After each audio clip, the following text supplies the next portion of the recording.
Hi, and welcome to the Sheroes Collective podcast. I'm your host, Renee Sparks, and it is so amazing for me to be introducing someone that I know that I want to say grown up with, but I don't have the full right to that. But at least I know this human being. I've walked streets with this human being, and it is so amazing for me to be able to introduce Don Afrika Beukes to everyone, or Afrika Beukes, let me say it properly. Don hails from Athlone, but I know him from the streets of Belhar. So he spent his childhood in Belhar and Elsies River. He's graduated from the University of the Western Cape. He's got a BA degree in English and geography, as well as psychology. So Don joins us today from France as a renowned poet, writer, or author, and a book reviewer. So, I mean, it is absolutely amazing to be able to speak to someone who comes from the very streets that I know, and I know just how difficult that must be. I mean, when people say things like brown child, go out there and do things, this is the amazing things we're talking about. So, Don, there are so many things I could say about what you've achieved, but I think it would be great for us to hear it from you. So welcome. How are you? Thank you very much. Fantastic. I'm absolutely in awe to see you as like you said, we used to walk the streets of Belhar. Yeah, it and feels we like a used to lifetime protect ago. each other. Okay? We didn't we protect each other in what they say in Spanish, in the barrio, Yeah. the little locality. It's Yeah. called barrio. Just one correction. Mm-hmm. I'm actually very blessed to Oh, yes, be in in my Spain. second home in Spain. Yes. Yeah. I remembered now. As you say in So correction, I'm like, I forgot a yes, very big part. So Don spent 6 months in France and 6 months in Spain. I mean, seriously, what more could you ask for? No, so correct. You're coming very from blessed, very sunny very Spain. blessed. Fantastic. Okay, thanks for that. Okay, so we're going to kick off. I mean, you've got many books that you've that's been published. What Icarus Rising, there's the Salamander Chronicles. So I mean, we're going to That touch was the on first some, one. Yes. yeah, on what exactly you've been up to. Go for Yeah. it, go for it. Unfortunately, I don't have my copies here because I never thought that I had to have the books here in No, that's person. fine. That's fine. But So you can by all means, we can refer to the books. yeah. If you've had, I'm sure you've had a think of what you could ask Yeah. about my books. Yeah, no, no problem, no problem. So I will add an insert that shows which books you have published and where people could find it. So that's covered. But I Yes, think thank you. today the focus Thank you is very really much. about you and how you got to where you are. So, I mean, you speak openly, Sure. and I've just said where you've come from, right? So we know coming from these backgrounds, it's not always the easiest thing to be able to claw your way out or to find what your purpose was. It takes a lot of sacrifice. So, I mean, exactly did you go about that? Where did this passion for writing come from? And was it something that when we were Mm. walking in the streets of Belhar, you thought of? I was quite a, how can I put this now? I was a very late baby in the family. I was adopted in the family circle. So I'm very blessed about that because, yeah, I never had a chance to hear my biological mother's voice. Mhm. But I want to say thank you for her today. She's not with us anymore. And I've got a brother, Norman, and Elizabeth, a sister. Mhm. And that is my biological siblings. So I just want to say that. So I come from a very, very large, huge family. And there's a lot of history in our family. And currently, um, we are part of one of the biggest land claims in South Africa. So that's the big project that me and my siblings are waiting on the result. Yeah. You know. Wow. So there's a lot going on in my life, and I'm quite able, I think, to juggle all these things, and especially today. I haven't done this for a long time, so thank you very much for giving me this opportunity. Yeah, no, it's a pleasure. It's a pleasure. So what sparked your interest in writing? I mean, you speak about your background in terms of family and so on. Is it connected to Yes, that? it is actually. It is actually connected, because my first reaction to that is, and you still remember my very eldest sister, Ruth Yeah. Williams. She introduced me when I was very, very young to the Reader's Digest Yeah. collections that people used to have. Yeah. And that is where basically where my love for writing and reading, and even for writing essays when I was older in high school at Belhar High. Yeah. And I was actually, if I must say so, ace in opstelle essays. Yeah. And I had, because of Ruth's influence, I absorbed every book and even comics. My dad had Thomas Beukes. Mm-hmm. My dad had like these, the cartoony. Do you remember the cartoons like the Arend? And my dad had like strokies verhale, man. Oh, okay, okay. Strokies verhale. But this is like back in the day, Yeah. decades and decades ago. But I used to sneak into my father's huge collection of the um, just many characters in hoe sê mens wat is strokies verhale, like But in I suppose not pictures, fairy. pictures, Yeah. pictorial Oh, stories, okay. Okay. kind of, yeah. Yeah. And I lost myself in that.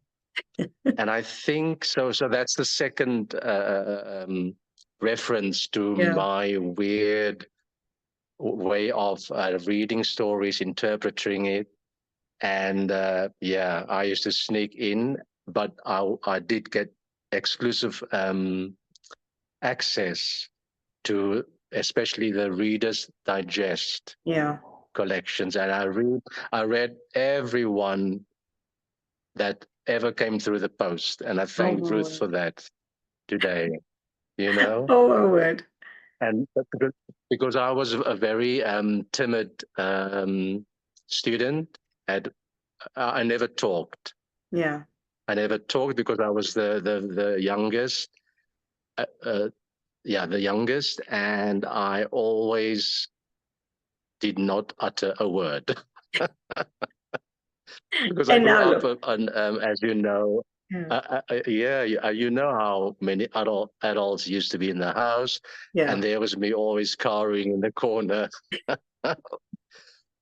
But because of reading, because of getting that literary sense of the world, I think that actually, without realizing it, that gave me my confidence Yeah. with language, because I grew up, as you know, Afrikaans, Mm-hmm. but suddenly I excelled at high school in Belhar. I Yeah. excelled under Mrs. De Wet.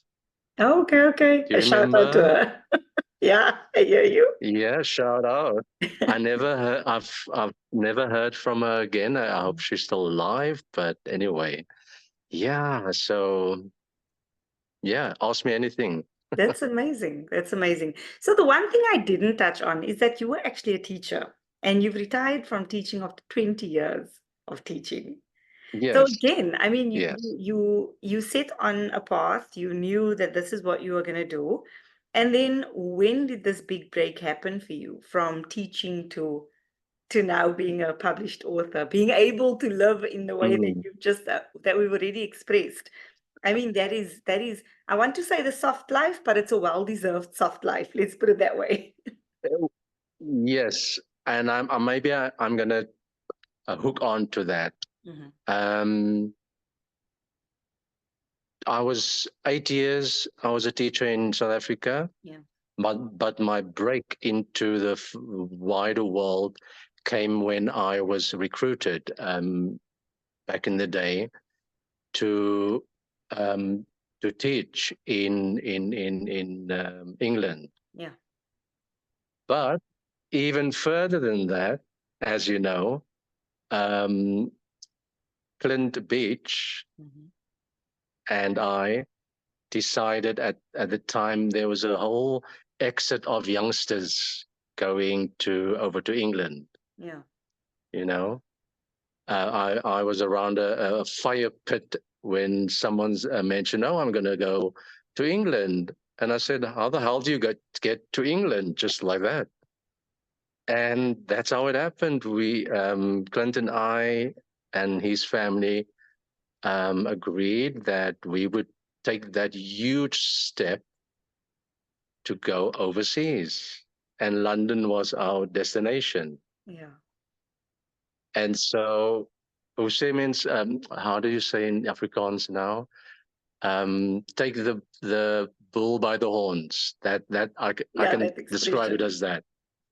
But I tell you, it was the most scariest and wonderful experience at the same time. We we we um, we got into the train and underground in London. Mhm. Didn't know where to go, but we knew where to go first to um, get ourselves organized. I tell you, it was grey. We immediately regretted this huge moment in our lives. And if I, Clint will probably laugh at this, but we stood in a phone booth, and I had to console Clint because he wanted to go back to the airport. Well, I can't And blame anyone. That yeah, place is so grey, and if that is God, what welcomed you, then I understand, you know. yes. And it kept. We never saw the sun. Mm. Never. It's 1 week of You summer in the know, UK. Come on. So, and, and you missed it that week, it only so happened. It only happened afterwards. My yeah. God, we went to some college. Um, Somebody knew someone where we could go further up into the country. Mhm. And then we ended up in this beautiful, stunning location and we became waiters. Mm. We hopped on a bus.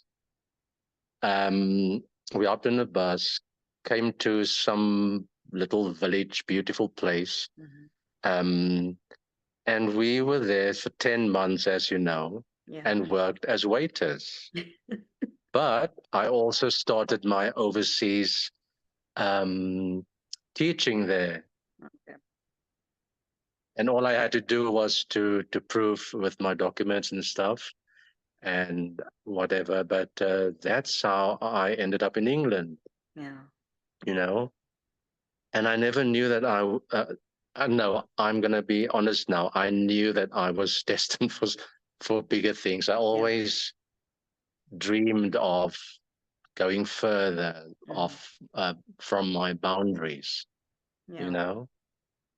No, that is, I think, one of So the most important things. that's a Yeah. bit of the background. That's the background Mhm. of how that happened, you know. Yeah. And from there, everything else up till now is what um, shaped me. Yeah. you Yeah. know. That's But fantastic. in this conversation, I will also, if I remember, explain how I came back to me, Yeah. came back to who I thought I would be, and that's me today. Yeah. No, that's fantastic. It's really a process of finding yourself. And I mean, I love the fact that you mentioned you knew there was something more. And I think that many of us know this and hear Mm, this, but then life happens and you either just kind of find a job and you get swayed by the paycheck or whatever yeah. it is. But I think what you've just said now is when you surround yourself with people who have Mm, as big and scary dreams as you do, like latch on to them so that that can be. And I think this is the mm, whole point of the Sheroes Collective, is telling these beautiful stories. You stood there under fire and heard something and grabbed it, and it's changed yeah. your life trajectory in a way. But in alignment to what you felt in yourself, which I think is fantastic. So the Hmm. other highlight that I saw in your bio is that you got your break in terms of publication and in terms of poetry through an engagement Yes. or something with Casper de Vries. What was that? Oh, yes. Thanks for the question. Yeah, so I know you're gonna steer me in the right direction. So thank you for that. So in 2016, okay, let's go back. I used to. You remember Joan, Yeah, yeah, I remember John. right? Yeah, She used to work at the Peter Turin Theatre in the very posh right. Atlantic side Mm. coastline at the Turin Theatre. And one day, I don't think you were with us, but the whole clan of our childhood Yeah, friends, and I mean all of them from church, yeah. we went to we trekked down the mountain, took a taxi and a bus just to go visit Joan. Okay. And when we got there, Joan said, "I want to introduce you to Casper de Vries," and there he was, Oh my word. this Yeah. little man Mm. who we grew up with on television and whatever. Yeah. And I, being so forward and not uh, too starstruck, I was the only one who went up to Casper de Vries and had a chat with him. The others all cowered in the background. But why I'm saying that is it told me that why can't you guys just treat this man who we all admired for his jokes, Mm. however rude or whatever on TV. And I was actually shocked, you know, Yeah. this person the whole country knew is there and he's taken time to come and say a personal hello. Yeah. And they just didn't know where to look. Da, da, da, da, da. But I think it's cultural, you It know, is. It is. It really because is. like I said, like I said, I never cowered Mm. away from such things because of what I said. My family made sure, even though I wasn't a talker growing up, well, in my teenage years, as you know. But yeah, that's how I saw people. I didn't cower away growing Mm. up and getting older in my Yeah. teenagers. Yeah.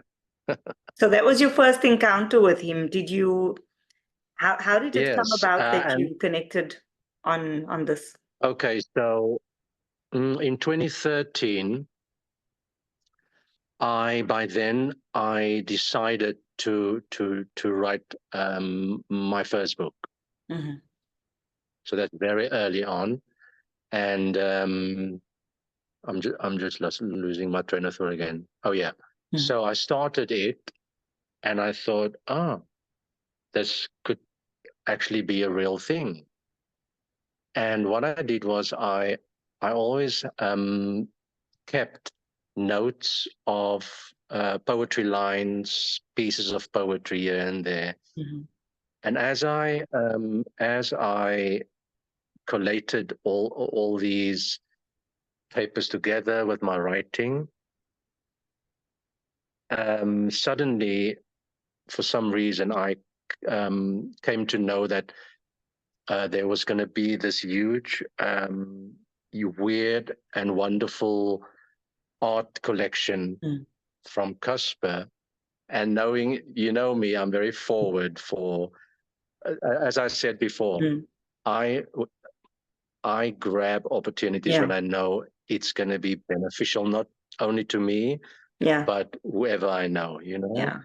So I asked him because I knew him, Mm. you see.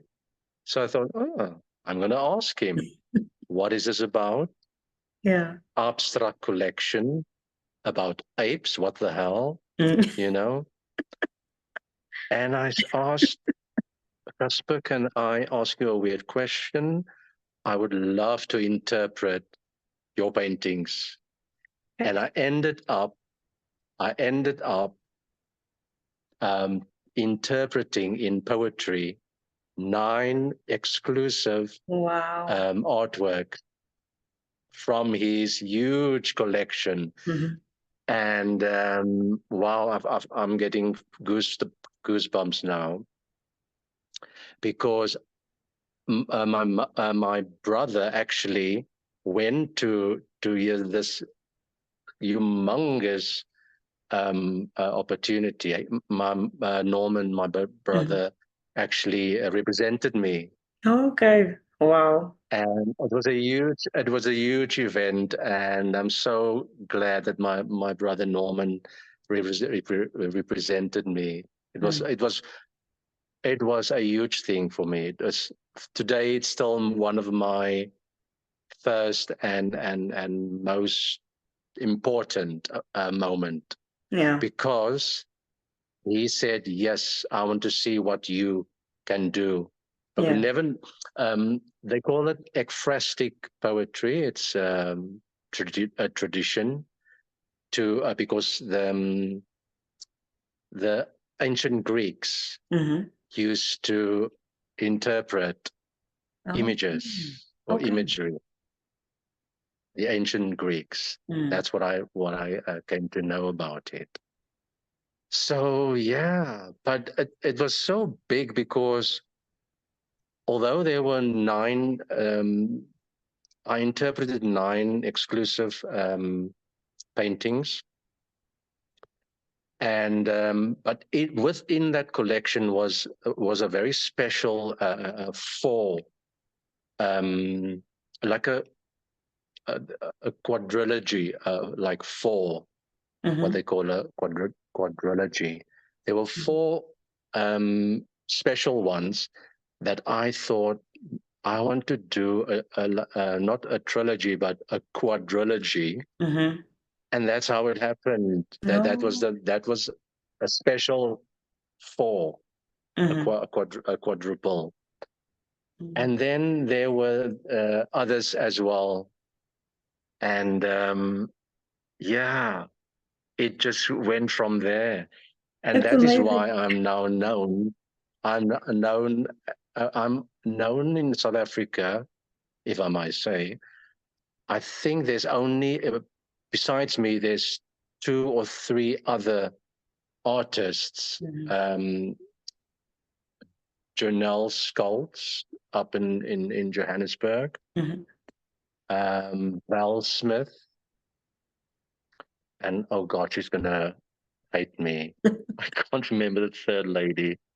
Oh my God, she's gonna be angry with me. But she'll know who she is. I wrote a foreword for a first ekphrastic book as well. But yeah, yeah. Oh my word. Okay, Ask me, no, no, ask me. fantastic. So it takes you Okay. down memory lane, huh? Oh, very. Yeah. Even as I say, even as I am saying it, I'm not thinking, yeah, eh, Is this my how life? life can just Yeah, it's just my life. No, but this So is the yeah, point. We don't often talk about just how we are where we are, right? Things happen, life mm, happens. But I mean, someone looking at you and maybe reading your bio goes, "Oh my word, how?"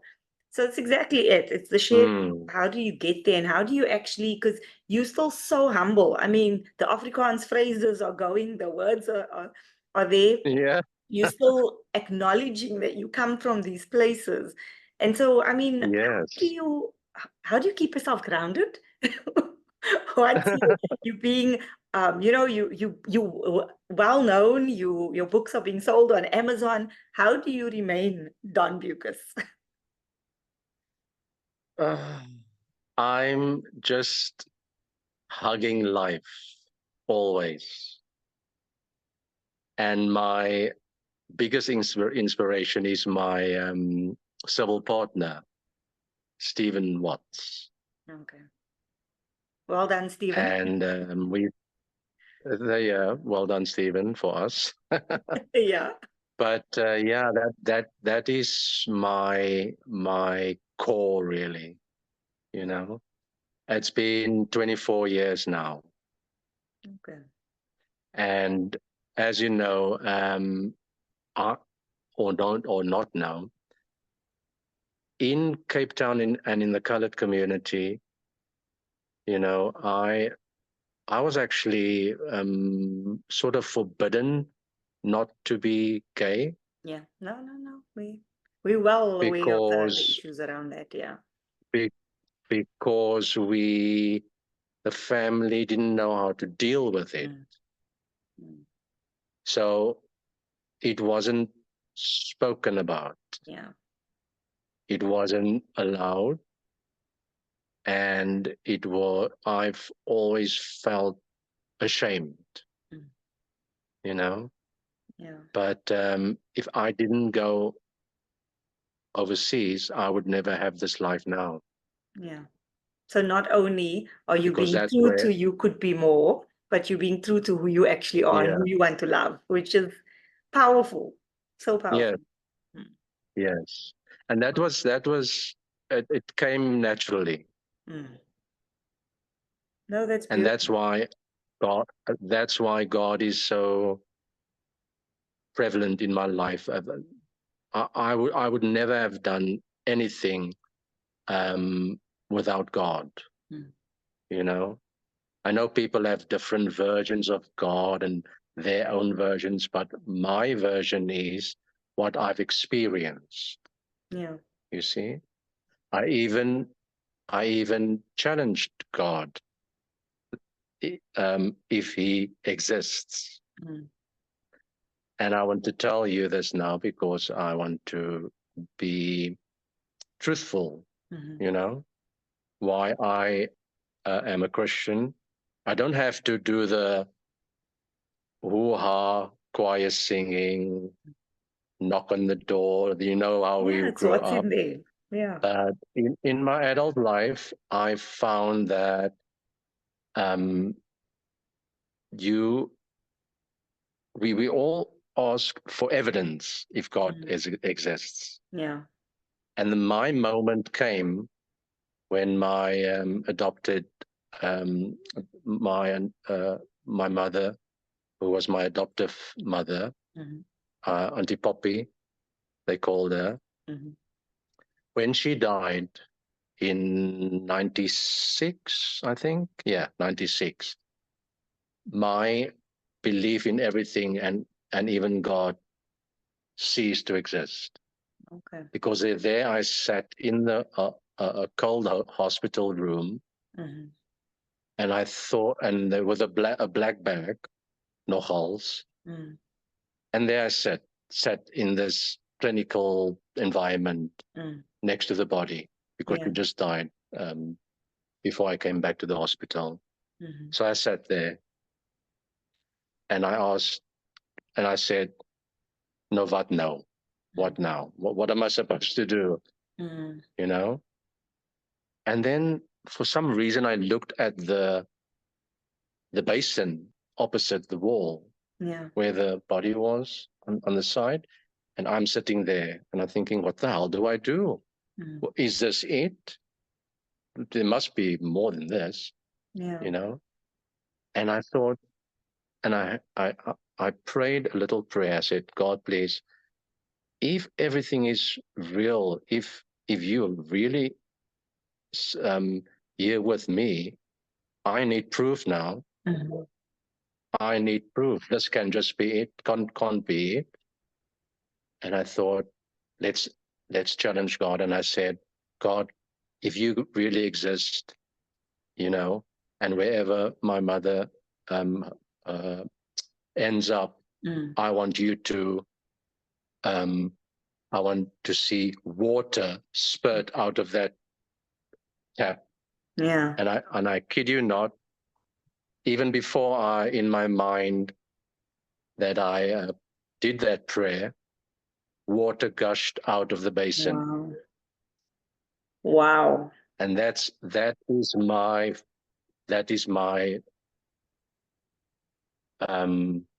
definitive, you know, what's the word I'm looking for?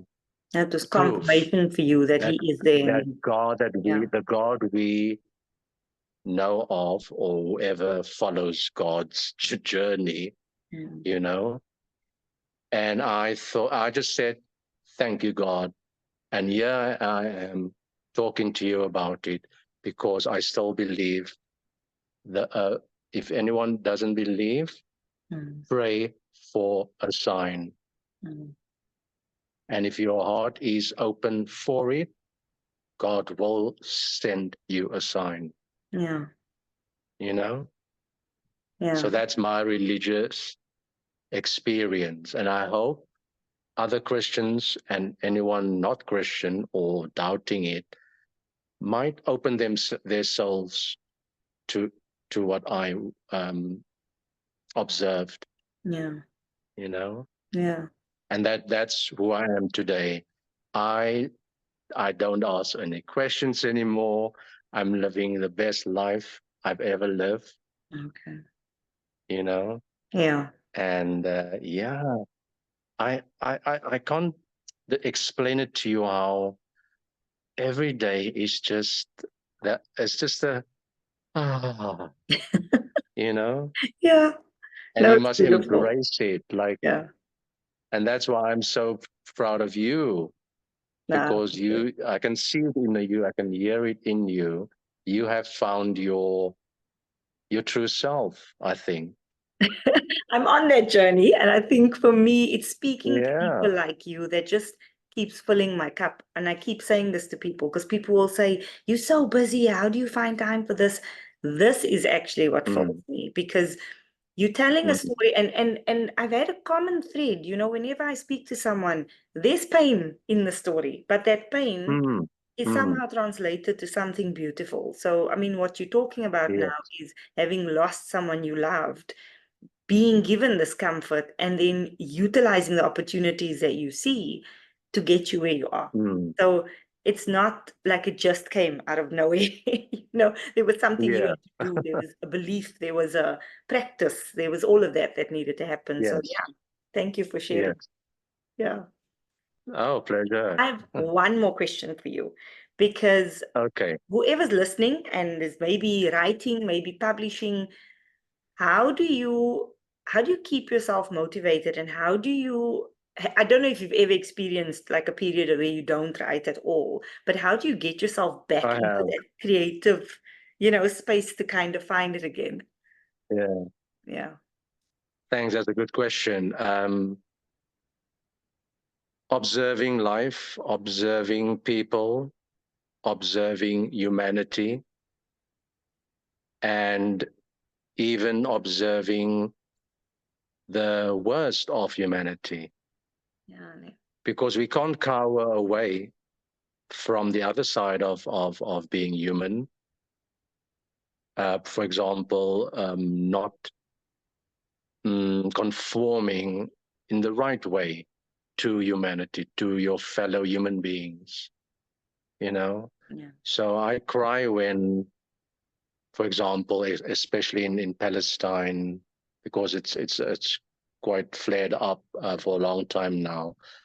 We cry when we see injustice. We cry because of because my partner is from mixed race as well, and we react to that, you know. We cry when helpless people in the world, wherever they are, is made to bow to evil. That's how I would put it. And I think it's important for administrations around the world, politically, to actually, you know, take out your finger and realize what you're actually doing, and not dismiss other human beings, no matter what they believe in, you know. I hear you. It's So very sad, but I think what I'm hearing from you as well is that we could utilize what we, because I hear you saying, you know, you cry, but I think as an artist, as someone who writes, you probably pour that into writing as well. You probably utilize your craft definitely, to share that. And I think for me, it's brilliant because so I also consider myself an activist, a health equity activist, but it's even broader than that, because very often I get told, you know, bring it in, decide on a cause. And like what you're saying, there are so many causes, and inequity and injustice doesn't matter where it's taking place, whether it's in health or in, you know, normal life, or there's a war, or there's you know, it's because of our choices in terms of sexuality or gender non-conforming or whatever it is. Inequity is inequity and injustice is injustice, and we need to address it. So I think what I'm taking from you is feel it, observe it, feel it, and be part of a change. Is definitely. what I'm getting. So I hope I got it right. Yes, definitely. Yeah. No, you're right Thank there, you. and I'm glad you ask so pertinent questions. It helps me to generate the ideas that always swim in my mind. Yeah. I think a lot because I'm a dreamer. Yeah. No, I hear you. I can hear the But dreaming, because we're all looking for that perfect dreams world. can't come true if you just sit there and hope some bubble Yeah. will come out in the air or something. You know, you need to grab your opportunities by the horns. Absolutely, absolutely. You know. Thank you so much, Don, for your time, for sharing your wisdom, for sharing the amazing journey that you've gone on to self-discovery, and to really being able to speak to who you are. And I just want to appreciate you for that. So thank you so much for your time. Don Afrika Beukes' work could be purchased via Amazon. Among his published work is the Salamander Chronicles,